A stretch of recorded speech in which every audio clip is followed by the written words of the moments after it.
gentlemen, boys and girls, once again, we're back in full attack mode, baby. It's your chill brother from another, dropping you yet another episode of the Playbook Podcast. And y'all, listen, we got a jam-packed episode for you once again, man. I hope y'all are ready for the ride. I hope y'all got y'all seatbelts ready.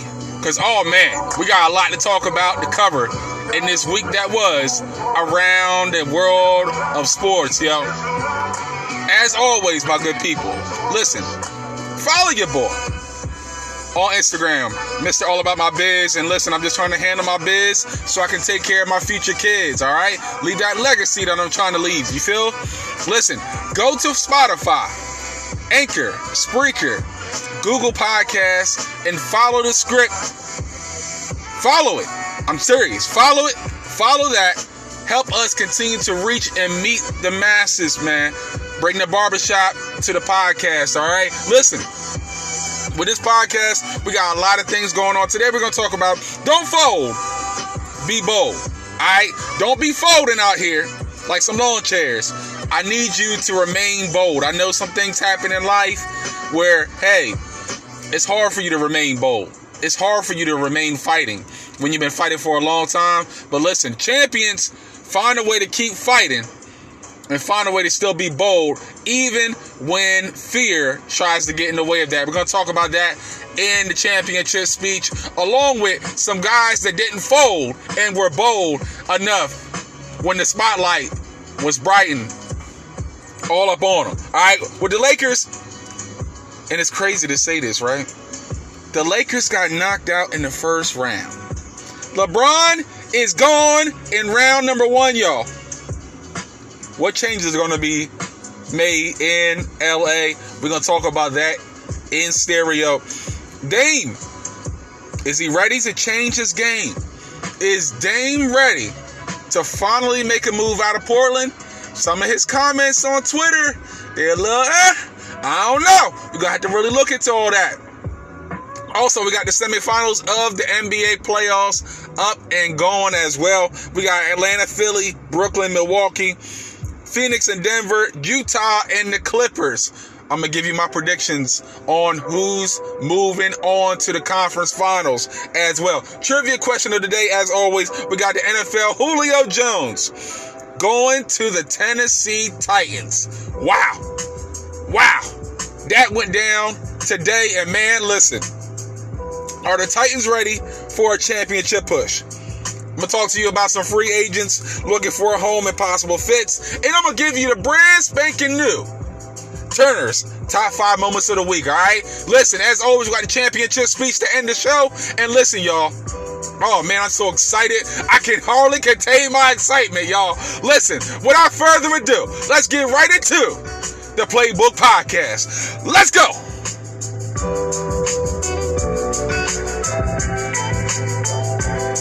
Hey, yo, my sisters and brothers, y'all, listen, welcome inside the Playbook Podcast. Y'all know what time it is. Y'all know who it is. It's your chill brother from another. And listen, this episode, once again, yo, I'm telling y'all, it's going to be a phenomenal show once again.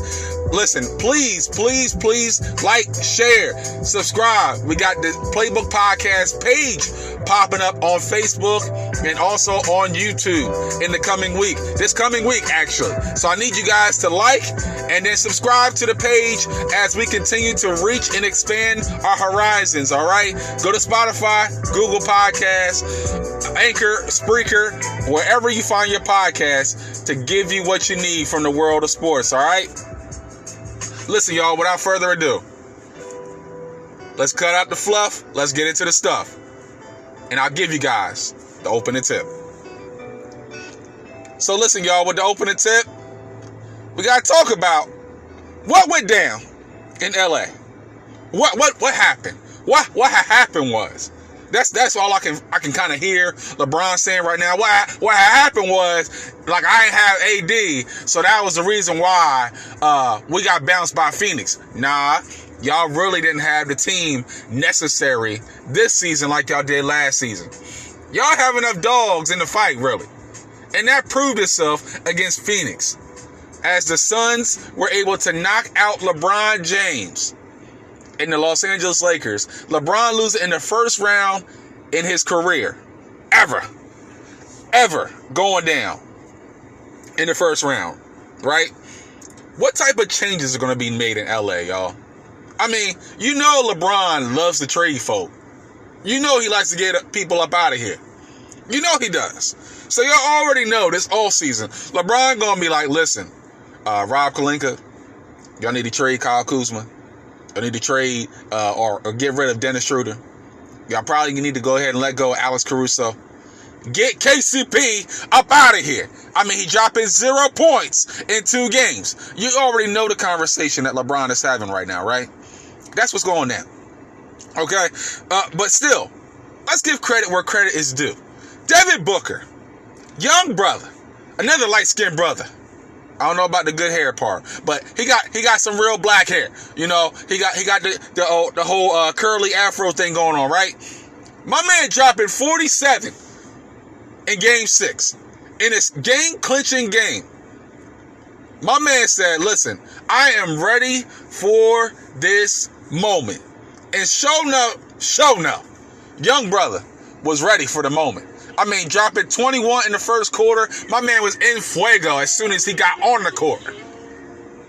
And the Suns easily knocked off the Lakers, especially after AD went down in the first quarter. But LA is going to have to make some wholesale changes, especially trying to get Snoop Dogg back in effect. I mean, my man on IG talking about, yo, we soft. The Clippers are better than us. And honestly, right now, Snoop might be right. Because the Clippers are going to the second round, and y'all got knocked out in the first round. I'm just saying. I mean, if Snoop is coming out and saying y'all soft, then Snoop is a legend. Y'all soft. Gotta get to the drawing board if you're LA. If you're going to try to make it back as contenders to the championship, especially after a disappointing season in Hollywood. Speaking of guys that could go to Hollywood, potentially, maybe, Damian Lillard has some questionable quotes on his Twitter as he quoted Nipsey Hussle. How long should I stay committed? How long should I stay committed? You know, words mean everything, y'all. Just like in any relationship, right? You know, you chilling with your boo, you chilling with your girl, whatever the case might be, right? Your home girl, whatever it might be, right? And you like, yo, you say something and it comes out wrong and they're looking at you like all crazy. That's kind of how the whole sports world is looking at Damian Lillard right now. Like, yo, did he really come out here and say that? I mean, was that more of a cryptic message that you're trying to relay out here? You know, Dame could possibly be going to LA. Possibly. I mean, we'll have to see. But I feel like now is more than ever a time where he is more open to a possible move somewhere outside of Portland. I mean, let me give you a scenario, right? I love Kevin Garnett. Probably one of my favorite players of all time. He's one of the truest players that got me really passionate about the game of basketball, right? And he left Minnesota at the age of 31. Damian Lillard is heading on that age 31 year in Portland, giving his all to the franchise. And Kevin Garnett's greatest regret was, I should have left Minnesota sooner. Is Dame at that point where, yo, I'm in the prime of my career, I got a few years left, how much more do I gotta give? And we keep getting knocked out in the first round. I mean, how much more do you gotta do? I mean, my man dropped 55. He dropped 55, and they still lost. I mean, seriously. I mean, he's giving everything. But maybe, just maybe, it's time for him to really consider moving out of Rip City. I mean, if they just got rid of Terry Stotts, and then he wanted Jason Kidd, but Jason Kidd said, nah, I'm good. I don't need that. I mean, Portland's great, but I kind of want to see what happens in LA, because if they get rid of Frank Vogel, then I kind of, I can kind of chill at LA. I got LeBron, I got AD. I'm good. So it'll be interesting to see how Portland is able to move some things and shake some things around, because listen, they better keep Damian Lillard in Portland if they're going to be formidable moving forward. Nobody's really going to come to Portland. Nobody is really coming to Portland. So, Portland front office, y'all better do whatever that man wants. Period. Got Chauncey Billups out there as a coach, Jeff Van Gundy out there as possible names, but y'all better do whatever y'all need to do to make sure y'all keep Damian Lillard in the fold. All right. So speaking of the team that actually knocked him out, the Denver Nuggets are moving on to the semifinals, and we're going to give you the semifinals of the playoffs right now, right? Here's the bracket. Here's what's going on. The East and the West. Atlanta, Philly, Brooklyn, Milwaukee, Phoenix and Denver. Utah and the Clippers just took down the Dallas Mavericks today, as Luka Doncic couldn't get the job done, and I'm so disappointed. I'm really disappointed.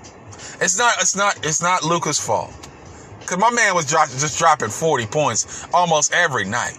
My man need help. I mean, he got a whole big old SOS sign, like, send help now. Tim Hardaway was kind of that help for a little bit, but then, of course, he kind of got inconsistent again. Porzingis is not the guy. He is not the guy for Dallas. He's just not. Luka need help. Anyway, I'm disappointed, because I really was expecting Dallas to move on to the second round. I mean, I would have loved to see Luka go up against Donovan Mitchell. That would have been phenomenal TV. But anyway, here's the brackets now. We got Atlanta, Philly, Brooklyn, Milwaukee, Phoenix, Denver, Utah, and the Clippers. All right. So today, Philly goes down to Atlanta, 128-124. Trae Young is still on fire. My man, he might be Ice Trae, but he's still burning up everybody that tries to check him one-on-one. I mean, dropping 35 today. Again, Joel Embiid trying to do what he can. He starts the game. Philly has way too many turnovers. Atlanta now up 1-0. Brooklyn, Milwaukee, they played on Saturday night. Brooklyn took care of business in a big way at home. No James Harden, gone in the first half a minute with a hamstring strain. But still, I mean, when you got KD and Kyrie, it ain't no problem. I mean, even when Blake Griffin is playing inspired basketball, Brooklyn could possibly. They have a track now, y'all. And I've been saying this since the beginning. I don't feel like they can win. But if, with the Lakers out now, they possibly have an opportunity to win the NBA championship this season. We'll see. Phoenix and Denver. We got Devin Booker. We got Nikola Jokic. Ooh, man, it's going to be an interesting series there. All right, Utah and the Clippers. We're going to have that game on Tuesday, so we'll see what happens. Listen, here's my predictions, right? So I was talking to my pop, and I was like, Pop, I don't know. Brooklyn could really give Milwaukee a whole lot of problems. He like, yo, son, listen, Bucks in 7. I'm like, you sure, Pop? He like, yo, listen, Bucks got better defense. I feel like Milwaukee can get the job done. They can go to the Eastern Conference Final. I'm like, Pop, you've been looking at basketball forever, since before I was born. So I'm gonna rock with you, Pop. But I think I'm gonna rock with Brooklyn to win the series against Milwaukee. It's gonna go 7, but I think Brooklyn has what it takes to get the job done and move on to the Eastern Conference Finals, reluctantly. All right. Now, Atlanta and Philly. He also called that Atlanta is going to take down Philly. And right now, his prediction is looking real good right now. However, again, I don't like disagreeing with my pop. But I got to go with a different way. I got to go my own way, y'all. All right? I got Philly still in 6 against Atlanta. Atlanta has they got a lot of talented brothers.